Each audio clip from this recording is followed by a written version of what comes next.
Police are still looking for the suspect of a series of attacks around campus. What can you do to keep yourself safe at night?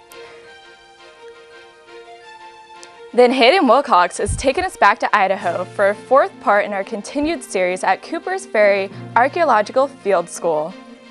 And students are getting up and active for Move It Monday. Find out how students are becoming more mobile. We'll have all that and more on tonight's episode of the Beaver News.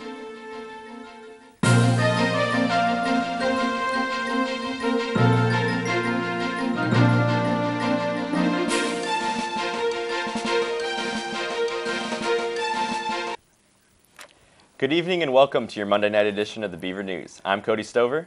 And I'm Brittany Mangold. We're glad you can join us tonight. Police are still looking for the suspect of a series of attacks around campus.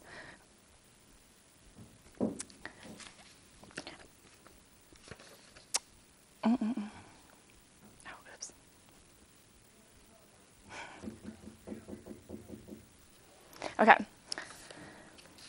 Our top story tonight, the suspect is still at large days after a woman was assaulted off campus. According to police, the victim was attacked on the corner of 30th and Fillmore Avenue this Saturday just after 7:30 p.m. This marks the second attack in 2 weeks to happen on 30th Street. According to the report, the victim claimed she was pushed to the ground and struck several times before the assailant fled the area because of the victim's active resistance. Since the last attack, many students have been on high alert. We spoke with Jeremiah Moore, who lives on the corner of 30th and Fillmore, with his wife to talk about how this attack has changed their daily routine. We made a choice immediately to just say, if my wife is ever going to be out in the dark, at least for the next month, I'll be walking her to the car. I don't think I'll be allowing her to kind of roam the streets alone, at least for a while, just so we'll both have peace of mind. And these recent events have changed students' thoughts about studying on campus after dark. I'm more likely to go home earlier and study at home versus staying on campus, because I don't want to risk having to walk to my car if it's unsafe. And it would be nice if I could just walk to my car and not be afraid that somebody was gonna attack me. According to a press release from the Oregon State Police, the suspect is described as a white male, about 6 foot 3 inches tall with an athletic build. The man wore a black ski mask with one opening for both eyes, black athletic pants, white shoes, and a dark or navy blue-black hoodie. The press release also noted similarities between the two attacks and raised the possibility that the two attacks may be linked. The first assault occurred on Thursday the 16th, just after 10 p.m. around 30th Street and Campus Way, less than a mile from where the most recent attack occurred. Information gathered from a press release sent out over the OSU student listserv explained that a 20-year-old woman was assaulted when a man hit her in the back of the head and tried to remove her clothing. These attacks are prompting many students to take their defense into their own hands. One of our friends actually got a really cute pink LED taser flashlight. Yeah. Don't know if it's legal, but... More and more picking up carrying items such as tasers and pepper spray in efforts to deter any potential threats. After the attack on the 16th, we were able to sit down with Senior Trooper Graves to talk with him about what you can do to keep yourself safe at night. You know, I think if you're going to be out at night, it's best for you to be in a group, especially here on campus. We encourage the group mentality, the herd mentality, whatever you want to call it. You know, there's safety in numbers. But if you're going to be out by yourself at night, practice some common sense self-defense things, like don't have the earbuds in the ear and the music cranked up, and maybe not necessarily talking on your phone as you walk, but kind of so you can hear your surroundings. Never subtract from your group. Add to the group, but never subtract, because the one person that you subtract is that potential victim. There's a lot of different things you can do while walking around campus at night. We have the lighted corridors, which there's maps on the website that you can check those out. There's also the blue light, safety lights, that they're scattered all around the main routes of campus, that if you think something's wrong, you can hit those blue lights. It dials directly to our dispatch. They're going to send DPS officer, public safety officer, or a state trooper is going to go there, whoever's closest. If you don't feel comfortable staying by the phone and talking through the speaker to the dispatcher, just keep hitting phones as you go down your route. We'll figure out the pattern by about the third one. We'll be waiting at that next one for you. Police have advised that students who must go to and from campus at night are encouraged to travel in groups or take advantage of Safe Ride, a free resource for students that offers transportation from 6 p.m. to 1 a.m. Community members who may have information about these cases or know someone matching the description of the suspect should call Corvallis Police or the Oregon State Police immediately. We will be following up with more information as the story unfolds. Brittany, I've always felt very safe on campus even at night, and after the most recent events, what can students think? I know, I still feel safe on campus. It's off campus in the neighborhoods that kind of makes me scared, just because on campus there's always someone around to hear you, I guess. Yeah, but those surrounding areas, you just don't know exactly. Yeah, it's scary. For many college students, microwaves, laptops, cell phones, and bicycles are all items that are a key part of day-to-day college living. However, when one or more of these things break or start to malfunction, the result can be detrimental.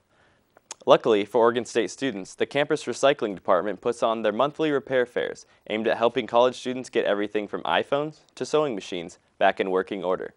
Tonight, the January repair fair is taking place in the Oregon State Property Services warehouse on the crossroad of 13th and 8th Avenue. The event started at 6 p.m. and runs until 8. So if you've really been missing those banana smoothies you used to make before your blender broke, there's still time to head down to the repair fair.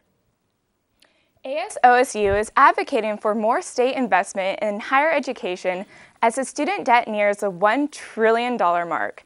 According to the Institute for Academic Success, 2/3 of college seniors who graduated in 2011 had student loan debts that averaged nearly $27,000. ASOSU President Amelia Harris told the Daily Barometer, quote, "Oregon is ranked as the 46th lowest state per student funding," end quote, a contributing factor to the student debt burden.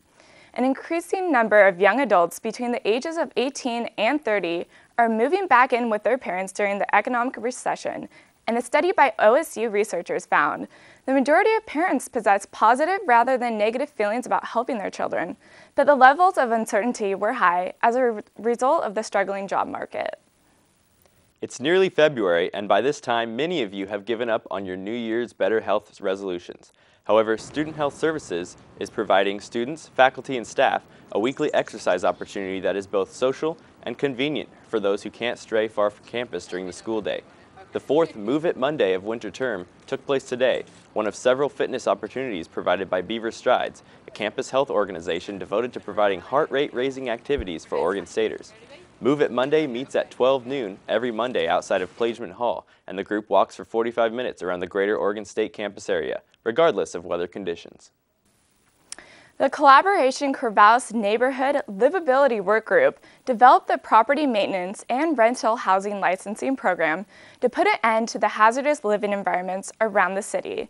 The Daily Barometer reports in 2012, the city of Corvallis received more than 650 complaints about current renting codes.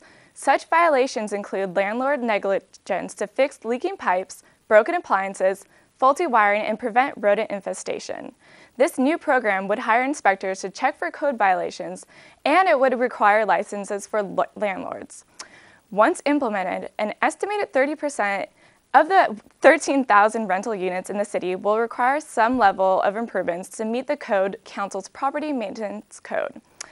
A public meeting to discuss the details of the program will be held at the Corvallis Public Library tomorrow at 5:30. Last Thursday, we showed you an inside look at how archaeologists excavate and what tools are used at a field site. Tonight, we are continuing our investigative series produced by Beaver News reporter Hayden Wilcox.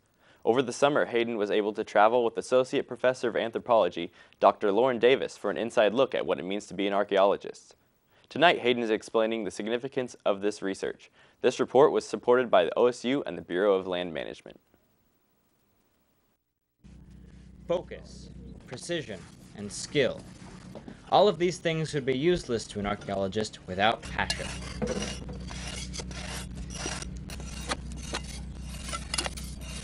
Just about ready to excavate. The Cooper's Ferry site has awakened the passion in student archaeologists as even the most common discoveries help bring together pieces of the puzzle.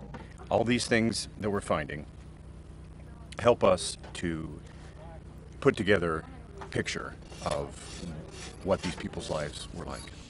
Over the 3 years that the site has been open, over 200,000 artifacts have been mapped.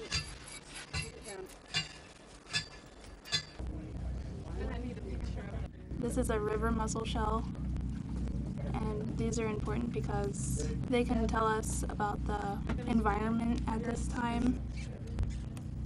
Small things like discarded rock flakes, shell, and bone can speak volumes about the way these prehistoric peoples lived. Their trash are our clues.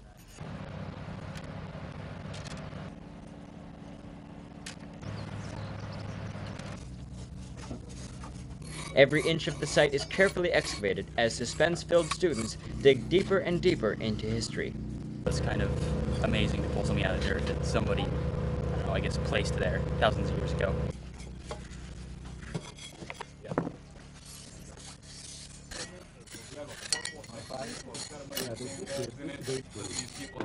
What I really like about it is how you can analyze it, put everything together, be able to basically recreate what it was like back in that time period.